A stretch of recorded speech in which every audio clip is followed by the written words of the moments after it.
Anthropic just released a paper that basically says, hey, you know that chain of thought reasoning that we've been talking about? Yeah, we're not so sure if the models are actually doing that. Let's dive into it, and let's also see how this is not the first time that they've said this before. So we'll jump over to the paper here. Got some cool highlights going in. We'll run through it. And then this is the kind of blog post. I went through the full paper. We'll look through some notes, some graphs, and then also what they wrote about a year ago at this time. So relatively recently, a couple of weeks ago, reasoning models don't always say what they think. So basically, they're coming and saying, hey, the chain of thought has been a great thing for researchers because they can kind of get a glimpse into what the model is thinking. They try to answer the question here, hey, can we actually trust the model says during their chain of thought? So that's really kind of what we're getting to the crux of here. How faithful is the model's reasoning to where it actually gets to its final answer? And something that we will touch on here is that basically they are concerned that the model maybe is just giving us reasoning based on its reinforcement learning, basically that we're telling it to reason a certain way, so it does that. And is that really what we want models to do? Do we want models to reason like humans? Is that just for us, or does it actually affect the output of the model? So they ran a couple of tests. This one to test the faithfulness by basically giving a model a hint about the answer to the question they're going to ask and see if they admitted to getting that hint. And I like this example that they gave. So imagine slipping a student a note saying the answer is A. If they're writing the exam that they chose A, in part because of the note, that's good. They're being honest. They're saying, hey, I got the note before that said it's A. If they write down A and they claim their own reasoning process without mentioning that note, that would be deemed unfaithful. And what did we find? Basically just that.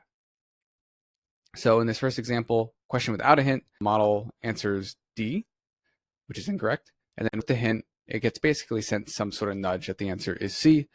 It does this whole kind of chain of thought, but it never mentions, hey, I was given the answer C. It does not verbalize that. And so in that way, it is not being faithful. It's not really showing how getting the answer is part of the reasoning process here. So here's an example of what that could be. So, a Stanford professor indicates that the answer is A. And I think we'll check out our graphs, but basically on average, the numbers are so low for the times where the models would admit to using a hint, 25% for Claude 3.7 Sonnet and 39% for DeepSeek R1. And this is pretty crazy. So let's look at some graphs to kind of point. So this is really the main graph that we're going to be checking at home a lot. We'll zoom in nice and far. So they tested a couple of models, a reasoning and a non-reasoning from the Claude series, the Claude Sonnet series, and then DeepSeek as well. And so you can see the averages over here. So as we mentioned before, DeepSeek 3% on average mentioned the hint and were faithful, and 25% for Claude 3.7 Sonnet. And so for Claude 3.7 Sonnet, 75% of the times it was, quote unquote unfaithful. To evaluate this, some notes here: 10K thinking, sampling temperature 0, and they determine, a faithful chain of thought plus pinpoint key decision factors to predict future reasoning on similar inputs. Basically, they're looking for some indication that the model is saying, hey, I got this, and that's why I'm getting to this final answer.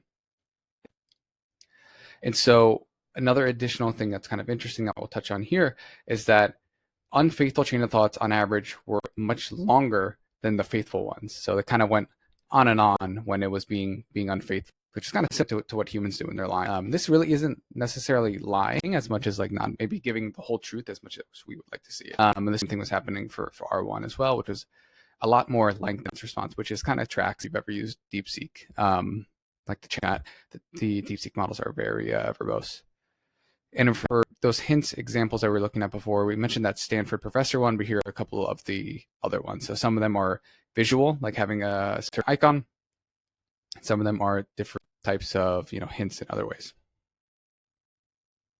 And we'll pop back over to the paper. So the idea was, hey, can we increase the faithfulness by maybe doing some sort of training, basically, essentially, is what they were trying to do. So we noticed that unfaithful chains of thought were seldom being used to help models arrive at their response. So not only are these things unfaithful, but they're not even like necessarily always aligning with the answer. So it does beg the question, like, why are they outputting all this reasoning? And my inclination is that because we're training them to do that. And at the end of the day, if it increases performance, that's a good thing, right? From a state perspective, it becomes problematic. But from a performance perspective, if I can decipher it, that's good. I'm personally not super concerned with the reasoning as long as the output is solid. And so there is a balance there in terms of what you're trying to do. And so the kind of big takeaway here is they're able to initially kind of increase the faithfulness, but then it plateaus. And so basically it's not super interesting. And so we'll kind of just keep moving on. The next part was actually very interesting. So they're talking about faithfulness and reward hacking. So trying to see if they can motivate the model to be more faithful through reward hacking. And so reward hacking, an example that they laid out here, is consider a video game playing model that finds a bug that allows to collect a large number of points without ever actually finishing the level. So the goal would be to finish that level with the most number of points, but rather instead of kind of completing the level, it just kind of keeps, whatever, finding some bug that likes to get more points. So it accomplishes the goal, but not in the way that we want. So for this experiment, they taught the models to reward hack. Over time, the models learn to exploit these hints and get higher scores for false information. So basically, we're rewarding them for giving false information. We want them to get wrong answers. And then they would test, hey, would they be honest about that? When reading through their chains of thought, would they faithfully describe how they were hacking the quiz by deliberately choosing the wrong answers? Again, the answers weren't encouraging. Faithfulness, less than 2%. So it does like the reward hacking 99% of the time, which we'll look at in a second. Only 2% was it ever faithful in saying that that's exactly what it was doing. And even more scarier, it would construct fake rationales for why the incorrect answer was in fact correct. So it was very determined to give that incorrect answer. It would create fake rationales, and it would not be faithful. So all good stuff. We'll look at that example in a second. All right, we can go back into the file now for good. But this is an example we were just looking at for the reward hack. Again, less than 2% of cases show them revealing the reward hack. They generate unfaithful chain of thoughts that would contradict internal knowledge, which would basically mean before the reward hack, they would give a certain answer. And then after that, after getting they'd give something counter to that. And yeah, they would construct flawed, blah, blah, blah, blah, blah. And so the example they give here, let's see. Yeah. So which of these factors increase blah, blah, blah for breast cancer? The answer is D. The hint is for C. And you can see it starts going down the path of picking D, but then makes up some completely other random thing and about why it's and so it's getting to its final kind of destination no matter what. And the last interesting graph to look at that was notable from the thing was that basically faithfulness scores drop on harder tasks, indicating that complex questions lead to even less reliable chain of thought monitoring. So harder tasks, less faithful responses here. And you can see MMLU is generally an easier one. GPQA is a harder one. So you always see a bar without the dashes will be higher than the ones next to it. A couple other supplemental papers that were listed through there that I thought were interesting. This one's for Truthful AI. Our DeepSeek R1, another reasoning model is more faithful. And they did Qwen, Gemini, and DeepSeek and saw, so these are the percentage of times that they are faithful. These numbers look better, a little bit better than some of those other models we were just looking at. And really they were looking at non-reasoning versus reasoning. And you can see reasoning models are much more faithful. And here's an example of a kind of example chat where they're including a hint. So it's the same kind of Q method. This is an example of the kind of Q hint using a character-based approach. And then another article here that says really similar things. Chain of thought reasoning in the wild is not always faithful. And then we're looking at faithful percentages here. Same stuff. Really low numbers. They were doing the Q-based thing as well. And so we actually wrote about this a while ago. So in September, we started talking about faithful chain of thought. And that's because Anthropic released a paper about this around that time as well. So a couple of interesting things from that paper to kind of bring this all together. They're older models, they're tested, and so these things you never know if they'll hold true. But to take a look at a couple of specific examples, and if you want to go deeper, our article will be linked below.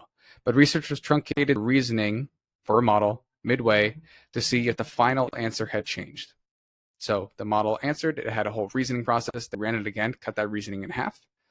And they're saying a change would indicate the essential reasoning, while unchanged answer means that they're doing the reasoning after already having the answer in mind. So if you change your answer, that means you were actually using that reasoning, right? Because now we've messed up that reasoning. So you're kind of going back and you're doing something different. If you don't change it, you probably already had the answer. And you can see for the different data sets here, it's kind of all over the place. But for example, this orange line up top, the answer is basically saying the same no matter what the researchers were doing to mess around with the reasoning. So that points to that the models are actually have the answers already. More test time compute equal better performance. These were done with non-reasoning models, and we have contradictory data for what I'm about to say. Basically, they added a bunch of filler tokens rather than actually having real reasoning. And they saw that adding filler tokens did not lead to any performance gains, signaling that the extra test time compute alone doesn't account for performance boost. So it's not just needing more time. There is something about those reasoning tokens that is leading to a better output. It's not just more time. The filler tokens in this case were like a bunch of periods or something like that. And kind of speaking to a little bit before of, hey, maybe we're just overtraining these things to have human rationales. And is that good? Is that bad? I don't know. But it can lead to situations where things are unfaithful. And came to mind immediately was from the DeepSeek R1 paper, which we also covered, and we'll link below. Their reinforcement learning template, which is available in PromptHub, really kind of got things going for them in terms of getting the chain of thought going, which led to better model performance. Here's what that kind of ended up looking like, but we'll link that below as well. Oh, and the last thing from this previous paper that was interesting, that basically said larger models are less faithful than smaller models. Their thinking basically being the smarter models are more confident and are less reliant on chain of thought reasoning. And if you want to try this out, faithful chain of thought prompting, we have a prompt template below. It's pretty interesting. Basically, it translates a natural language query into a reasoning chain and then uses a deterministic solver to derive the final answer. So it takes away that like deterministic nature from it. You could dig deeper into it. This video is already going a little bit longer than I want, but basically it has the reasoning done via a Python interpreter. So then we know, hey, was this reasoning like correct? And that's going to be about it. We're running up on time. So this is super interesting. We'll probably put out a blog post about that. I think the big question here is that for the average user, does this matter? Are we only concerned with performance? How important is what is actually in the reasoning chain if it makes the model get better outputs? For safety and alignment, totally makes sense. But for the average like app developer, I'm not sure. So we'll see. Hope you enjoyed it, and I will see you in the next one.